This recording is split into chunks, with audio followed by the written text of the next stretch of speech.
ఊరు వాడ ఏకమైంది. తెలుగుదేశం పార్టీ జెండాను భుజానికెత్తుకుని రెపరెపలాడించింది. ఎన్డీఏ కూటమితోనే మా గ్రామాల్లో వెలుగులు నిండుతాయంటూ హోరెత్తిపోయింది. రొంపిచర్ల మండలం వీరాటం గ్రామంలో ఎన్నికల ప్రచారానికి వెళ్లిన ఎన్డీఏ కూటమి నర్సరావుపేట ఎమ్మెల్యే అభ్యర్థి డాక్టర్ చెదలవాడ అరవింద్ బాబుకు ప్రజలు బ్రహ్మరథం పట్టారు. ఊరంతా కదిలొచ్చి అపూర్వ స్వాగతం పలికింది.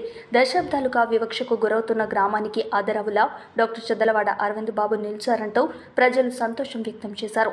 ఎమ్మెల్యే గోపిరెడ్డి నియోజకవర్గంలో ప్రజలు ఎలా ఉన్నారో, వారి సమస్యలేంటి అనేది పట్టించుకున్న పాపన పోలేదని మండిపడ్డారు.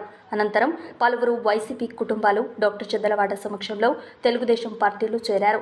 అందరికీ అభివాదం చేస్తూ డాక్టర్ చెదలవాడ పసుపు కండువాలు కప్పి పార్టీలోకి ఆహ్వానించారు. ప్రతి ఒక్కరికి అండగా ఆదరవుగా నిలుస్తానని డాక్టర్ చెదలవాడ హామీ ఇచ్చారు. ఈ కార్యక్రమంలో టీడీపీ, జనసేన, బీజేపీ నాయకులు, కార్యకర్తలు పాల్గొన్నారు.